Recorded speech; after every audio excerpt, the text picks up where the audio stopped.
Hello सांगमाने welcome to my YouTube channel. आज आम +3 सेकेंड सेमिस्टर कोर भी सेकेंड यूनिट जो फर्स्ट यूनिट जो अच्छी मध्ययुगीय ओडिया साहित्यर पृष्ठभूमि तापर आगुरी आम दुईटा लंग क्वेश्चन आलोचना कर सारी। आज आम अन्य एक लंग क्वेश्चन आलोचना करवा। आज आमर क्वेश्चन है मध्ययुगीय ओडिया साहित्यर राजनैतिक पृष्ठभूमि किपरि थिला विचार कर। मध्ययुगीय संज्ञा दृष्टि मध्ययुगर शिल्पकर्म भाषा शैली रे अनुपम शुश्रूषा परिलक्षित होइथाए। तथापि ए जुगर सृष्टि प्रक्रिया को समग्र भावरे रीतियुगर आख्या प्रदान करिबा तात्पर्यपूर्ण मने हुए। संस्कृत अलंकार ग्रंथरे रीति एक विशेष अर्थरे प्रयुक्त थिबा देखा जाए एवं सही दृष्टि रे रीतिर अर्थ विशिष्ट पदरचना। ताहले आमर रीतिर अर्थ कौन ना रीतिर अर्थ है विशिष्ट पदरचना। एहा काव्ୟରେ केवल एक बहिरंग आदर्श मात्र कालक्रमे एही रीतिवाद काव्यर अंत सौंदर्यर साधक रूपे गुणानुकूल भावरे श्रुति माधुर्य संपर्कित पद योजनार इतर विशेषता अनुसारे काव्यर आत्मा रूपे परिगृहीत हेला। ओडिया रीतियुगर भूय विकास बेलकु एही आदर्शर स्थिति अनेक परिमाण रे बदली जाइथिला। रीति काव्यर आत्मा रूपरे न रही बहिरंग रूपरे प्रवर्तित होई सारिथिला। एथिरे वर्णित विषय रे सरस परिवेषण जनित चमत्कारिता अपेक्षा शब्द प्रयोग चातुरी प्रदर्शन एवं संगीतर मूर्छना सृष्टिर अनुकूल शब्दालंकार प्रयोगर निपुण प्रकटन होई पड़िथिला। आलोच्य जुगर काव्य सृष्टिर प्रधान अवलंबन। एही दृष्टिरु आलोच्य कालरे रचित काव्यावली को रीति काव्य और एही रीति काव्यर प्राचुर्य नहीं आलोच्य जुग को रीति जुग नामरे अभिहित करिवार यथेष्ट सार्थकता रही अछि। रीति शब्दटी ओडिया भाषा रे समय क्रमे बड़ शिथिल भावरे व्यवहृत होई आसी अछि।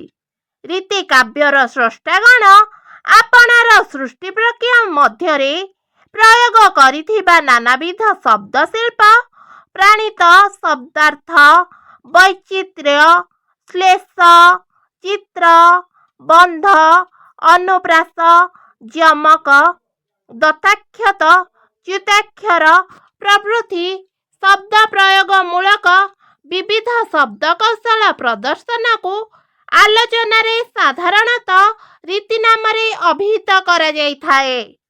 मात्र ए सबु विशुद्ध आलंकारिक परिभाषा यथार्थ रीति परिभाषा नुहे। संस्कृत आलंकारिक दृष्टि रे रीति मुख्यतः काव्यर एक आंगिक आदर्श। तथापि सेथिरे सेमाने गुणर प्राधान्य को सर्वदा स्वीकार करिअछंती। मात्र आलोच्य जुगर काव्य सृष्टि मध्यरे रीतिवाद जेउ अर्थरे प्रवर्तित और गृहीत होइअछि ताहा संस्कृत आलंकारिक मानकर रीतिवाद ठारू किंतु स्वतंत्र थिबा जणा जाय। साधारण अर्थरे अलंकृत रचना शैली को रीति रूपे और जेउ समयर परिसीमा मध्यरे आलंकारिक कौशल प्रधान काव्य सृष्टि होइअछि सेही जुग को रीति जुग रूपे ओडिया साहित्यर ऐतिहासिक आलोचना परंपरा रे ग्रहण करा जाइअछि। वस्तुतः सप्तदश शताब्दीर शेषार्धरे संस्कृत आलंकारिक रीतिवाद ठारू एक स्वतंत्र अर्थरे ओडिया रीति काव्यर ସୃଷ୍ଟି ସମ୍ଭବୀ ଥିଲା ଏବଂ ଘୁମ୍ସର ଭଞ୍ଜବଂଶୀୟ ରାଜଦରବାରରେ ଏହି ରୀତିର ପ୍ରବଳ ଶୁଶ୍ରୂଷା ପ୍ରଥମେ ସମ୍ପାଦିତ ହୋଇଥିଲା। ଧନଞ୍ଜୟ ଭଞ୍ଜ, ତ୍ରିବିକ୍ରମ ଭଞ୍ଜ, ନୀଳକଣ୍ଠ ପ୍ରମୁଖ ଭଞ୍ଜବଂଶୀୟମାନେ ଓ ପରେ ପରେ ଦୀନକୃଷ୍ଣ, ଲୋକନାଥ ଓ ବିଦ୍ୟାଧର ପ୍ରମୁଖ କବିଗଣ ଉକ୍ତ ନୂତନ ଅର୍ଥରେ ରୀତିବାଦର ପ୍ରବୃତ୍ତି ଓ ଆଭିମୁଖ୍ୟକୁ ସୁପ୍ରତିଷ୍ଠିତ କଲେ। ଓଡ଼ିଆ କାବ୍ୟ ସାହିତ୍ୟର ଐତିହାସିକ ପରମ୍ପରାରେ ଉଦ୍ଘାଟିତ ହେଲା ରୀତିଯୁଗର ନୂତନ ତୋରଣ। ମଧ୍ୟଯୁଗର ଅୟମାରମ୍ଭ ସମୟରେ ଓଡ଼ିଶାର ରାଜନୀତିକ ଆକାଶ ଥିଲା ଘୋର ତମସାଚ୍ଛନ୍ନ। ଓଡ଼ିଶାର ସ୍ୱାଧୀନତା ଥିଲା ମୁସଲମାନ ଶାସକମାନଙ୍କର ପଦାନତ। ତାହେଲେ ମଧ୍ୟଯୁଗର ଆରମ୍ଭରେ ଓଡ଼ିଶାରେ କେଉଁମାନେ ଶାସନ କରିଥିଲେ? ନା, ଓଡ଼ିଶା ଥିଲା ମୁସଲମାନ ମାନଙ୍କ ଅଧୀନରେ। ଖ୍ରୀଷ୍ଟାବ୍ଦ 1568ର ପରବର୍ତ୍ତୀ ସମୟରୁ ଓଡ଼ିଶା ଆଫଗାନ ମାନଙ୍କର ଅଧୀନରେ ରହିଥିଲା ଏବଂ ଖ୍ରୀଷ୍ଟାବ୍ଦ 1592ରେ ମୋଗଲମାନଙ୍କ ଅଧୀନକୁ ଗଲା। ଓଡ଼ିଶାର ଗଜପତି ରାଜା କେବଳ ନାମମାତ୍ର ଖୋର୍ଦ୍ଧା ଓ ତାହାର ଆଖପାଖ ଅଞ୍ଚଳର ଶାସକ ହୋଇ ରହିଲେ। ଆକବରଙ୍କ ମୃତ୍ୟୁ ପରେ ଜାହାଙ୍ଗୀରଙ୍କ ଅମଳରେ ଓଡ଼ିଶାରେ ବିଧିବଦ୍ଧ ମୋଗଲ ଶାସନ ଆରମ୍ଭ ହୋଇଥିଲା ଏବଂ ସେହି ସମୟରୁ ଓଡ଼ିଶା ମୋଗଲ ସାମ୍ରାଜ୍ୟର ଏକ ସ୍ୱତନ୍ତ୍ର ସୁବା ବା ପ୍ରଦେଶ ରୂପେ ପରିଗଣିତ ହେଲା। ମୋଗଲ ଦରବାର ପକ୍ଷରୁ ସୁବାଦାରମାନେ ନିଯୁକ୍ତ ହୋଇ ଓଡ଼ିଆର ଶାସନ କାର୍ଯ୍ୟ ପରିଚାଳନା କରୁଥିଲେ। ଆକବରଙ୍କ ମୃତ୍ୟୁ ପରେ ପରେ ବିଶାଳ ମୋଗଲ ସାମ୍ରାଜ୍ୟରେ ତାଙ୍କର ଉଦାର ଶାସନ ନୀତିମାନ ନାନା କାରଣରୁ ଅନୁସୃତ ହୋଇପାରିନଥିଲା। ଏକ ଶକ୍ତିଶାଳୀ କେନ୍ଦ୍ରୀୟ ଶାସନର ଅଭାବ ଫଳରେ ସମଗ୍ର ଦେଶ ଖଣ୍ଡବିଖଣ୍ଡିତ ହୋଇପଡ଼ିଥିଲା ଏବଂ ଦେଶର ଜାତୀୟ ଚରିତ୍ର ନଷ୍ଟଭ୍ରଷ୍ଟ ହୋଇଯାଇଥିଲା।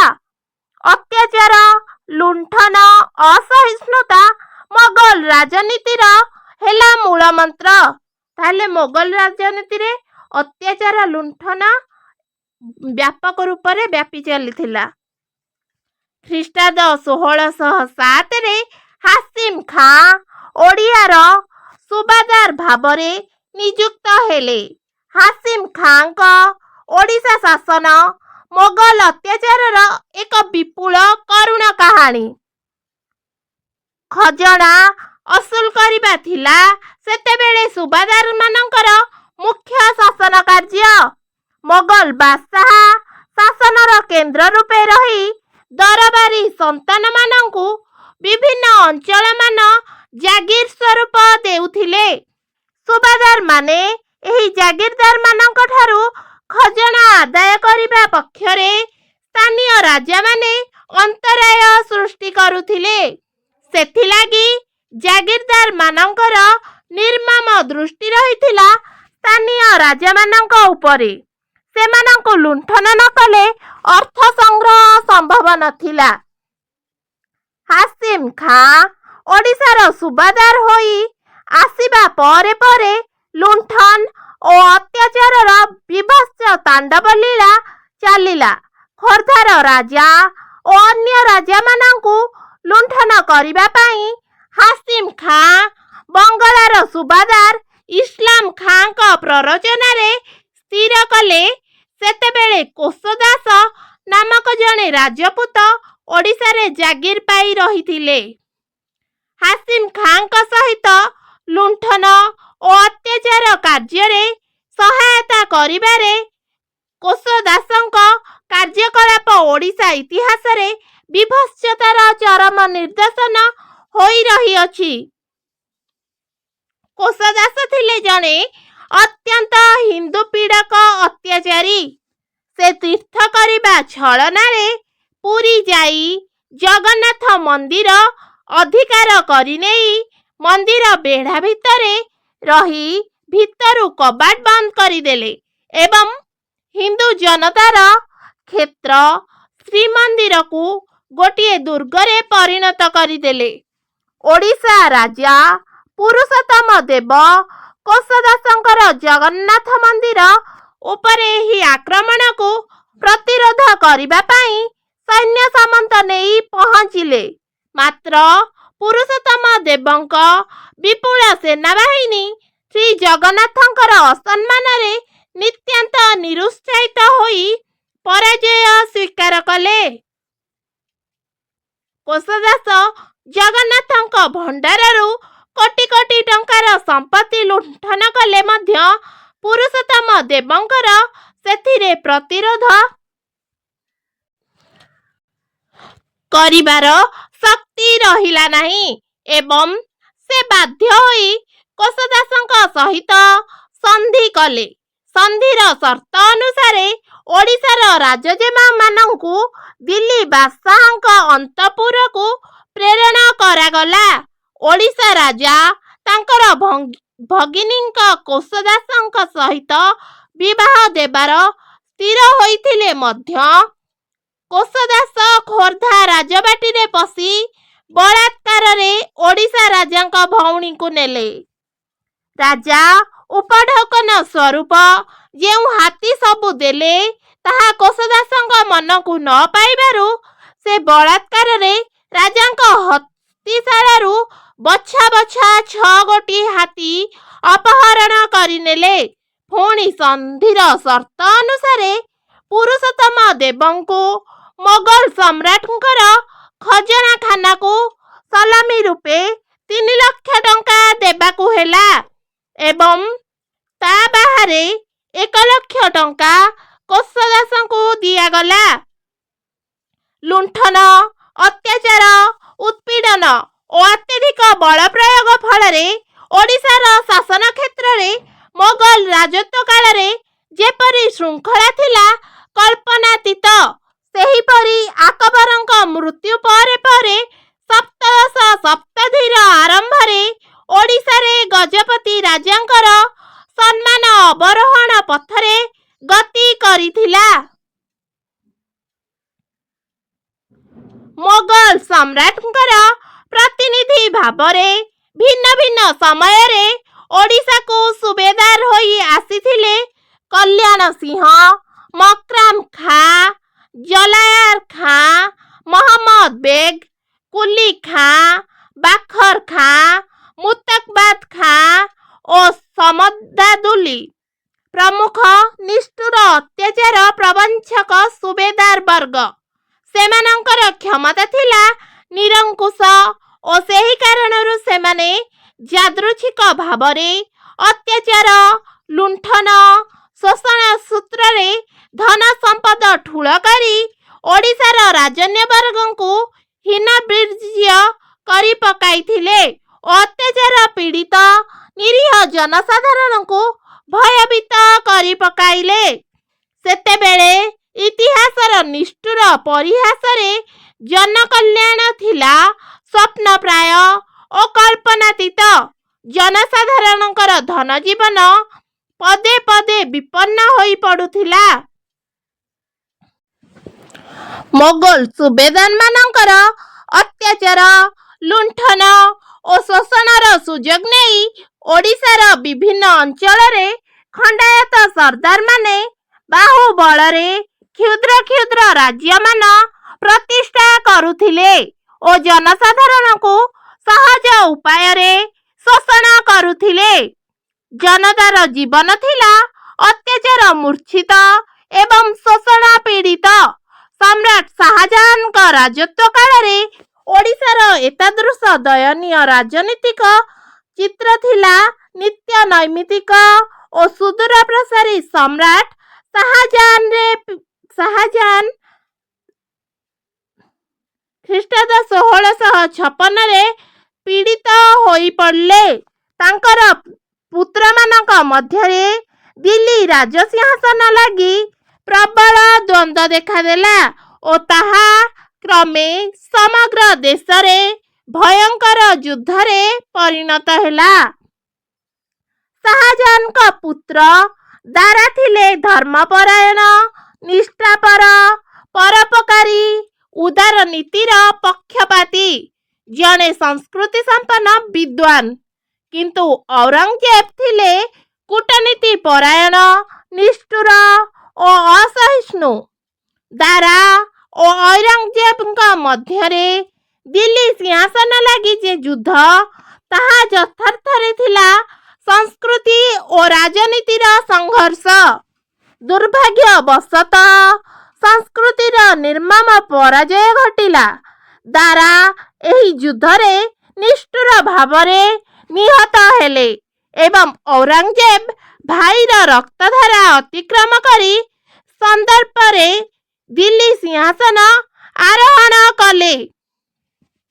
ଏହି ଲୋମହର୍ଷଣ ଘଟଣାର ରାଜନୀତିକ ଓ ନୈତିକ ପ୍ରଭାବ ଦେଶର କୋଣେ କୋଣେ ବିଚ୍ଛୁରିତ ହୋଇପଡ଼ିଥିଲା।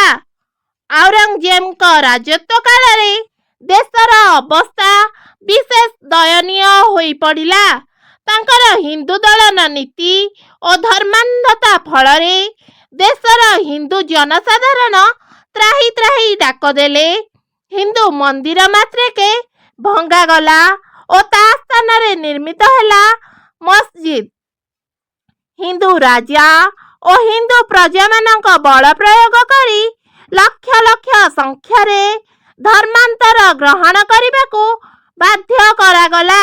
ଏକ ଦିଗରେ ରାଜଶକ୍ତିର ତାଡ଼ନ ଓ ଅପର ଦିଗରେ ହିନ୍ଦୁତ୍ୱର ବିଲୋପ। ଏହି ଦ୍ୱନ୍ଦ୍ୱମୟ ସଙ୍କଟପୂର୍ଣ୍ଣ ଅବସ୍ଥାରେ ଓଡ଼ିଶା ସମେତ ଭାରତର ସମସ୍ତ ଅଞ୍ଚଳରେ ବିଭୀଷିକା ଖେଳିଗଲା। ଔରଙ୍ଗଜେବ ନିଜେ ବ୍ୟକ୍ତିଗତ ଭାବରେ ମୂର୍ତ୍ତି ପୂଜକ ହିନ୍ଦୁ ଜନତାଙ୍କୁ ଅନ୍ତରର ସହିତ ଘୃଣା କରୁଥିଲେ। ତାଙ୍କ ରାଜତ୍ୱ କାଳରେ ପୂର୍ବ ଅପେକ୍ଷା ଅନ୍ୟାୟ, ଅତ୍ୟାଚାର, ଶୋଷଣ ଓ ପୀଡ଼ନର ଘଟଣାମାନ ବ୍ୟାପକ ଆକାର ଧାରଣ କଲା। ଧାର୍ମିକ, ଆଧ୍ୟାତ୍ମିକ ବା ସାଂସ୍କୃତିକ କ୍ଷେତ୍ରରେ ଭାରତର ଅନ୍ୟାନ୍ୟ ଅଞ୍ଚଳ ପରି ଓଡ଼ିଶାର ଜନସାଧାରଣ ମଧ୍ୟ ଏକାବେଳକେ ସ୍ୱାଧୀନତା ହରାଇ ବସିଲେ। ରୀତିଯୁଗର ଅୟମାରମ୍ଭ କାଳରେ ଏହା ହିଁ ଥିଲା ଓଡ଼ିଶାର ରାଜନୀତିକ ସ୍ଥିତି। ଘୁମସର ରାଜା ଧନଞ୍ଜୟ ଭଞ୍ଜ ଓ ତଦୀୟ ପୁତ୍ର କବିବର ଉପେନ୍ଦ୍ର ଭଞ୍ଜ ଥିଲେ ଏହି ସମୟର ସୃଷ୍ଟି। ଉପେନ୍ଦ୍ର ଭଞ୍ଜ ସମ୍ରାଟ ଔରଙ୍ଗଜେବଙ୍କର ଥିଲେ ସମକାଳୀନ। ତାହେଲେ ଉପେନ୍ଦ୍ର ଭଞ୍ଜ କାହାର ସମକାଳୀନ? ନା ଉପେନ୍ଦ୍ର ଭଞ୍ଜ ସମ୍ରାଟ ଔରଙ୍ଗଜେବଙ୍କର ସମକାଳୀନ। ମୋଗଲ ରାଜତ୍ୱର ବିଭୀଷିକାମୟ ଅତ୍ୟାଚାର ଓ ଶୋଷଣ ମର୍ମନ୍ତୁଦ ଦୃଶ୍ୟ କବି ଉପେନ୍ଦ୍ର ଭଞ୍ଜ ନିଜେ ହୁଏତ ବହୁବାର ପ୍ରତ୍ୟକ୍ଷ କରିଥିବେ। ମୋଗଲ ଅତ୍ୟାଚାରର ବହୁ କରୁଣ କାହାଣୀ ତାଙ୍କର କୋମଳ କବି ହୃଦୟକୁ ନିଷ୍ଠୁର ଆଘାତର ପୀଡ଼ନରେ ହୁଏତ ବହୁବାର ଜର୍ଜରିତ କରିଥିଲା। ମାତ୍ର ସେସବୁ ମର୍ମନ୍ତୁଦ କାହାଣୀର ଘନଘଟା ରାଜନୀତିକ ବିଭୀଷିକାର ଲୋମହର୍ଷଣ ଚିତ୍ର ସମ୍ପର୍କରେ ଭଞ୍ଜଙ୍କ ଲେଖନୀ ଏକାବେଳକେ ନୀରବ ରହିଅଛି। ଉପେନ୍ଦ୍ର ତାଙ୍କୁ ଜୀବନର ଅନ୍ତିମ ଅବସ୍ଥାରେ ସୁଦ୍ଧା ଓଡ଼ିଶାରେ ଅନ୍ୟାୟ ଅତ୍ୟାଚାରର ମର୍ମନ୍ତୁଦ ଘଟଣାମାନ ଅବଶ୍ୟ ଦେଖିଥିଲେ। ସେତେବେଳେ ଓଡ଼ିଶାର ଦୁର୍ବଳ ରାଜା ରାମଚନ୍ଦ୍ର ଦେବ ଦ୍ୱିତୀୟ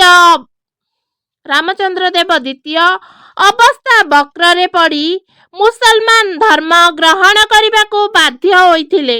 ମାତ୍ର ତାଙ୍କର ପାଟରାଣୀ ହିନ୍ଦୁ ନାରୀର ସକଳ ସମ୍ମାନ ନେଇ ବିଧର୍ମୀ ସ୍ୱାମୀଙ୍କୁ ପରିତ୍ୟାଗ କଲେ ଏବଂ ସମ୍ଭବତଃ ସେତେବେଳର ଏକମାତ୍ର ସାଂସ୍କୃତିକ କେନ୍ଦ୍ର ଭଞ୍ଜଭୂମି ଘୁମସରଗଡ଼ରେ ଆଶ୍ରୟ ନେଲେ। ସେଠାରେ ରହି ପୁତ୍ର ବୀରକିଶୋର ଦେବଙ୍କର ଜନ୍ମ। ମୋଗଲ ଅତ୍ୟାଚାର ଓ ଉତ୍ପୀଡ଼ନ ଫଳରେ ସେ କାଳର ହିନ୍ଦୁ ରାଜପରିବାର ପର୍ଯ୍ୟନ୍ତ କିପରି ଘୋର ବିପର୍ଯ୍ୟୟର ସମ୍ମୁଖୀନ ହେଉଥିଲେ ସେତେବେଳେ ଏହିଭଳି ବହୁ ଘଟଣା ଭିତରୁ ଏହା ହୁଏତ ଗୋଟିଏ। ରୀତିଯୁଗର ଅୟମାରମ୍ଭ କାଳରେ ଓଡ଼ିଶାରେ ମସିଲିପ୍ତ ରାଜନୀତିକ ଆକାଶ ବହୁ ବିଭତ୍ସତାର ଅସଂଖ୍ୟ ଧୂର୍ମ କୁଣ୍ଡଳୀ ମଧ୍ୟରେ ଏକାବେଳକେ ଆଚ୍ଛାଦିତ ହୋଇ ପଡ଼ିଥିଲା। ସାମନ୍ତ ଶାସିତ ସମାଜର ଅଗଣିତ ଉତ୍ପୀଡ଼ନରେ ସମାଜ ଜୀବନ ମ୍ରିୟମ୍ରାଣ ହୋଇ ପଡ଼ିଥିଲା। ତଥାପି ଏ ଜାତିର ସାଂସ୍କୃତିକ ଚେତନା ମରି ମଧ୍ୟ ମରିପାରି ନଥିଲା। ଓଡ଼ିଶାର ପାରମ୍ପରିକ ସଂସ୍କୃତି ଓ ଅଧ୍ୟାତ୍ମ ଭାବ ମୋଗଲ ଶାସନର ବହୁ ଅଶାନ୍ତି ଓ ଉପଦ୍ରବ ମଧ୍ୟରେ ପ୍ରକୃତରେ ନିଷ୍ପ୍ରଭ ହୋଇ ପଡ଼ିଥିଲା ସିନା ଏକାବେଳକେ ଲୋପ ହୋଇଯାଇ ନଥିଲା। ଦେଶରେ ପାଣ୍ଡିତ୍ୟର ଆଦର ଥିଲା। ସଂସ୍କୃତି ଓ ସାହିତ୍ୟ ପରିଶୀଳନରେ ଓଡ଼ିଶାର ରାଜଦରବାରମାନ ସାମୟିକ ଭାବରେ ହେଲେ ମଧ୍ୟ ଶାନ୍ତିର ଆଶ୍ୱାସ ପାଉଥିଲେ। ସାରଳା ବଳରାମ ଜଗନ୍ନାଥଙ୍କର ପ୍ରାକୃତ ଓଡ଼ିଆ ଭାଷାର ବ୍ୟାପକ ଶୁଶ୍ରୂଷା ପ୍ରତି ଏ ଦେଶର ଜନସାଧାରଣ ଓ ରାଜନ୍ୟ ଗୋଷ୍ଠୀ ଅତ୍ୟନ୍ତ ଆଶାପୂର୍ଣ୍ଣ ଉନ୍ମୁଖତା ଓ ପ୍ରବଣତା ପ୍ରକାଶ କରିଥିଲେ। ରାଜନୀତିକ ଆକାଶର ଘୋର ବିଭତ୍ସତାମୟ ବିଭୀଷିକା ସତ୍ତ୍ୱେ ଘୁମସର ଭଞ୍ଜ ରାଜବଂଶ ନିଭୃତରେ ଓଡ଼ିଆ ଭାଷା ଓ ସାହିତ୍ୟର ପରିଚର୍ଯା କରିଥିଲେ ଏକ ଭୟଙ୍କର ଦୁଃସମୟରେ। ପରାଧୀନତାର ଗ୍ଳାନି, ଲୁଣ୍ଠନ, ଅତ୍ୟାଚାରର କରୁଣ କାହାଣୀ ଭିତରେ ସମାଜ ଜୀବନର ଅସ୍ଥିରତା ଭଞ୍ଜମାନଙ୍କ ଭଳି ଓଡ଼ିଶାର ଅନ୍ୟାନ୍ୟ କେନ୍ଦ୍ରରେ ମଧ୍ୟ ଓଡ଼ିଆ ଭାଷା ଓ ସଂସ୍କୃତିର ଅନୁଶୀଳନକୁ ମନ୍ଦୀଭୂତ କରିପାରି ନଥିଲା। ସମସାମୟିକ କଳୁଷିତ ରାଜନୀତିର ପ୍ରଭାବରେ ମାତ୍ର ଦେଶର କବି, କଳାକାର ଓ ବୁଦ୍ଧିଜୀବୀମାନଙ୍କର ମନୋଭାବ ସଂକୋଚରେ ସଢ଼ିଯାଇ ପରାଧୀନତାର କ୍ଷୟିଷ୍ଣୁ ସ୍ୱଭାବରେ ଭୋଗ ସର୍ବସ୍ୱ ହୋଇ ପଡ଼ିବାକୁ ଏକ ପ୍ରକାର ବାଧ୍ୟ ହୋଇଥିଲା। ଘୁମସରରେ ଭଞ୍ଜ ଦରବାର ଭଳି ଏ ଦେଶର ରାଜଦରବାରମାନଙ୍କରେ ହିଁ ରୀତିଯୁଗର କାବ୍ୟ ସାହିତ୍ୟର ପ୍ରାଣ ପ୍ରତିଷ୍ଠା ଘଟିଥିଲା। ତେଣୁ ରାଜନ୍ୟ ଗୋଷ୍ଠୀର ରୁଚିରେ ଏ ଯୁଗର ସାହିତ୍ୟ ନିୟନ୍ତ୍ରିତ ହୋଇ ଏକାନ୍ତ ବିଳାସମୟ ଓ ସମ୍ଭୋଗ ପରିପୂର୍ଣ୍ଣ ହୋଇ ପଡ଼ିଅଛି।